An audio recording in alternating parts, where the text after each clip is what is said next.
but they're not impossible. And that's why Jalen Hurts is the 11th guy. I don't think Jalen Hurts is throwing for 4,000 yards this year. Do you? No. Carson Wentz holds the record for most yards in a season at 4,100 and change for the Eagles. Do you think that Jalen Hurts is going to surpass that this year? No. He's not that type of quarterback. They're going to try and make him that type of quarterback, John. I don't know if they are. I think they're going to try to balance it. They're going to try to walk the tightrope. I don't know if it's possible. It might be pie in the sky. I think they're going to try to do it, though.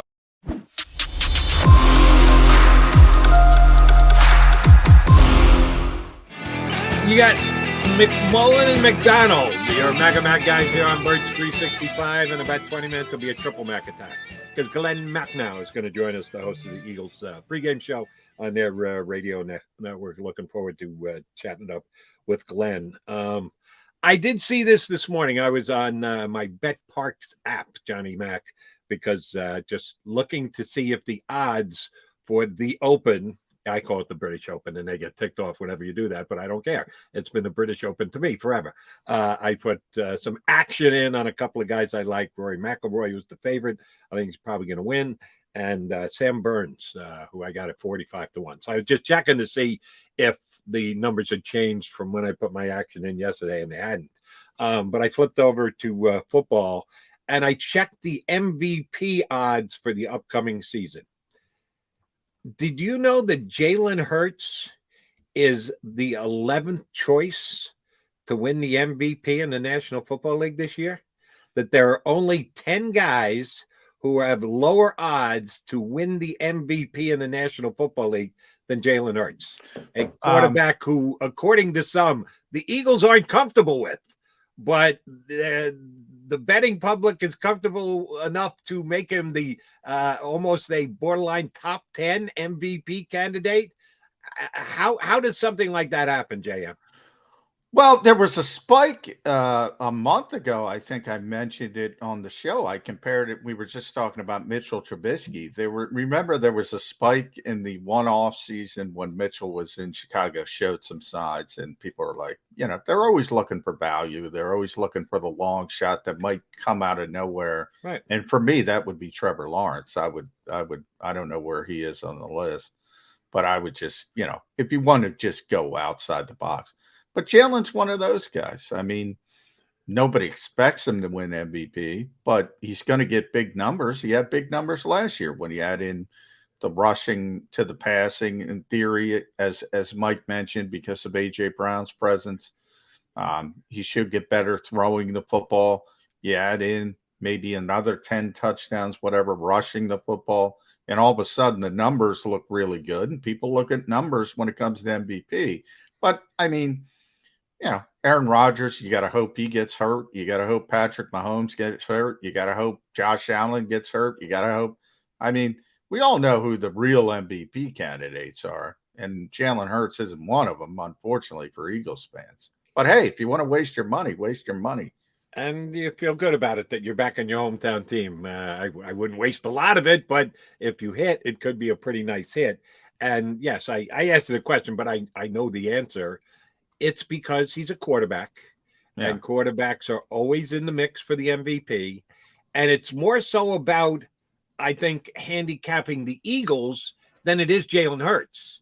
That you're looking for a team that you think is going to make the playoffs and then maybe win 11 or 12 games during the regular season, be in position to have a bye in the first week of the playoffs. Now, those are some pretty high standards I'm just throwing out there for the Eagles. Pretty darn optimistic, but they're not impossible.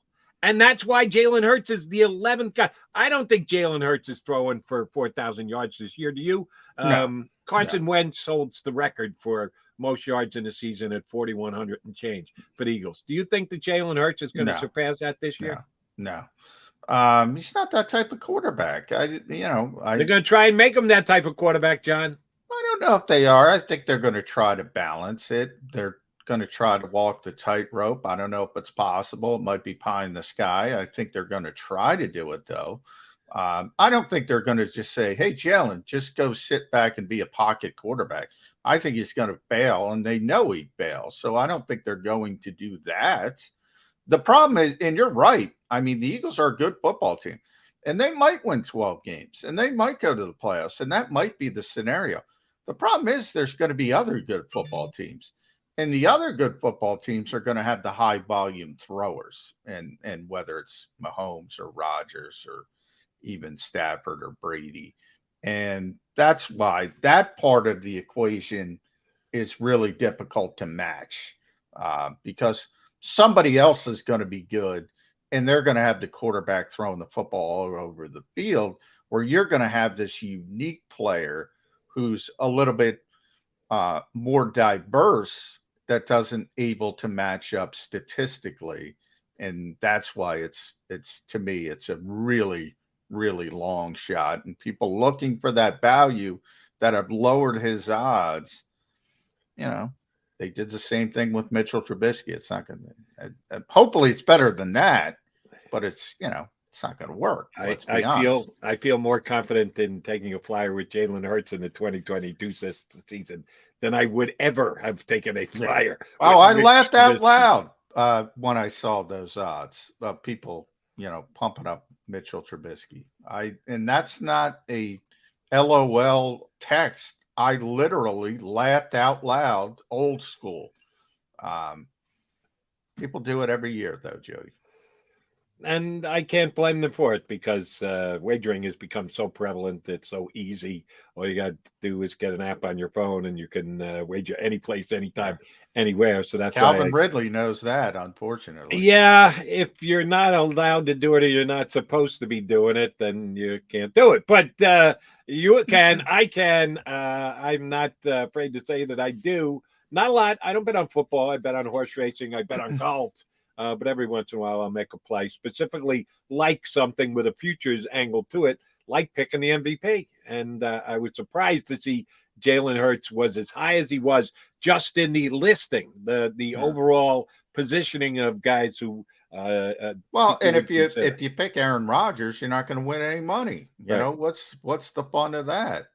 Okay, he stayed healthy, you win. Great. Here's your $10 or whatever. I mean, it's not sort of worth it because of his history, and where he's going to be if he's healthy, and players like that. And I put Mahomes in that category, Josh Allen in that category. We were just talking about. I think Buffalo has a little bit more hurdles than other people. Justin Herbert would be my guy, but he's not high. a bad play. Yeah. Because he's going to put up the numbers. They got a chance to be a good team. Again, the AFC is very difficult, but they have a chance. And Trevor Lawrence again, because I think there's going to be a big spike. But they're probably not going to be good enough to where anything like that could be plausible either, to be honest. Aaron Rodgers is actually very playable. Yeah. Josh Allen is the favorite, and then this is on betparks.com. Josh Allen, the favorite at 6-1. Brady is 8. Mahomes is 8. Rodgers is 10. That's not bad, actually. That's 10-1 is not bad value on Aaron Rodgers. And it's all because of Devontae Adams. Right. That's why you're getting a better number. And people got that backwards. Don't get me wrong. Devontae Adams is a hell of a receiver, but he's going to have the bigger problems moving on than Aaron Rodgers. Burrow is 11-1. Herbert is 11-1. Dak is 15-1. Matthew Stafford is 15-1. That's not a bad play either. The Rams are going to be very good. They have a chance to defend their championship.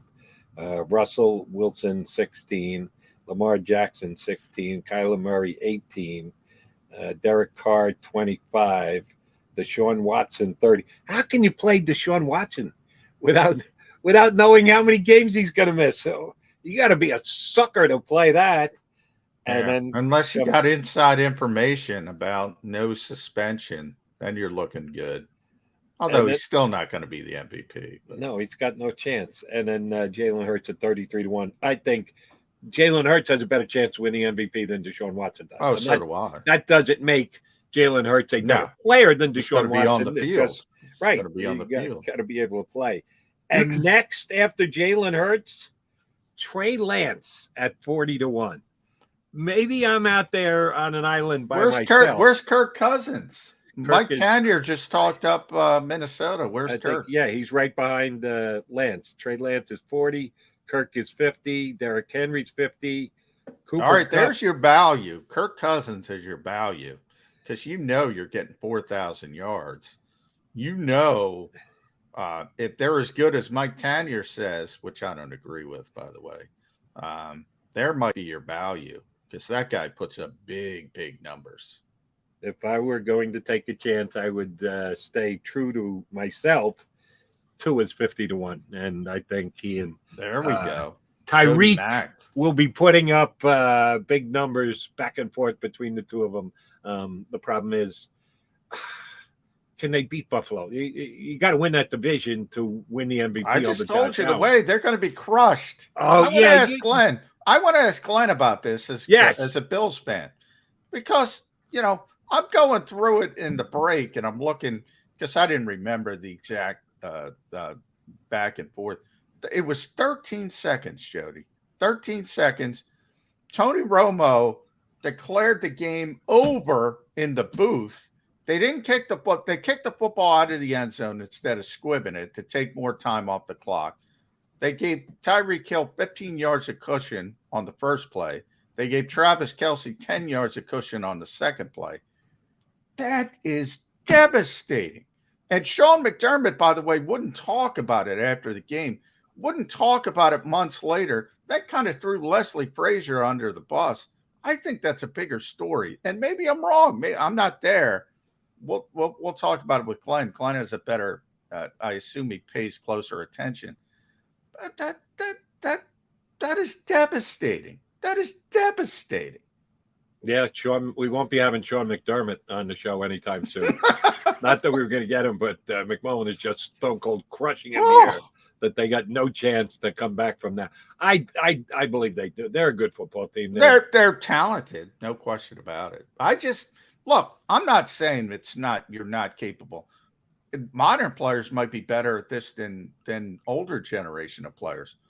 I go to when Atlanta blew the big lead in the Super Bowl, that was it, man. They didn't come. They weren't bouncing back from that. It was devastating. It was devastating to them. Now they lost Shanahan and a bunch of other stuff, but it was devastating. I think people underestimate that type of stuff. I really do. Yeah, I think you're overestimating it, that you can't bounce back from something like that. If you've got a really good coach who's got a grasp on his roster and a quarterback who you have complete and utter confidence in as your leader, yeah, I think you can work through that. And I think Buffalo will probably do it this year. I hope not, because I'm not a Bills fan, but I am a Sean McDermott fan, so I think that he actually has a chance to do that. All right, Nick Sirianni, coach of the Eagles, on the ESPN ranking, came in dead in the middle. He was number 16 of all the coaches in the National Football League. ESPN just came out with their rankings on the coaches in the NFL.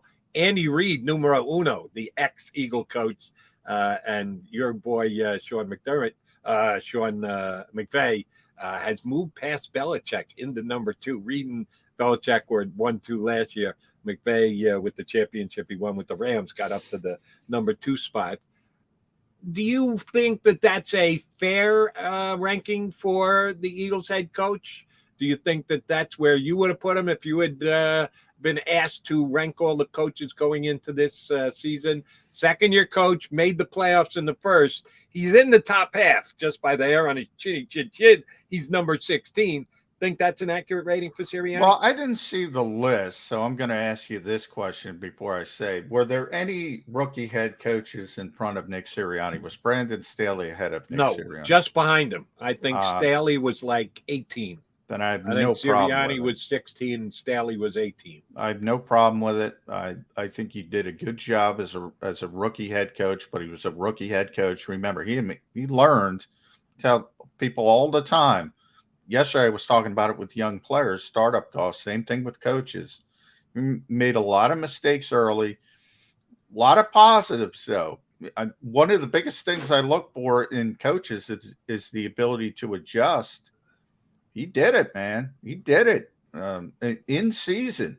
And there are a lot of veteran coaches that can't do that. So I think there's a lot of positives, but there's also something to a proven resume. And he's only done it for 1 year. He's getting better. You know how I feel about the CEO coach. Yeah. I think that's a great, from a number of different perspectives, a great development from Nick Sirianni, and the fact that he recognized, look, this job is bigger than calling plays. I got to control this whole team. I think that's a positive.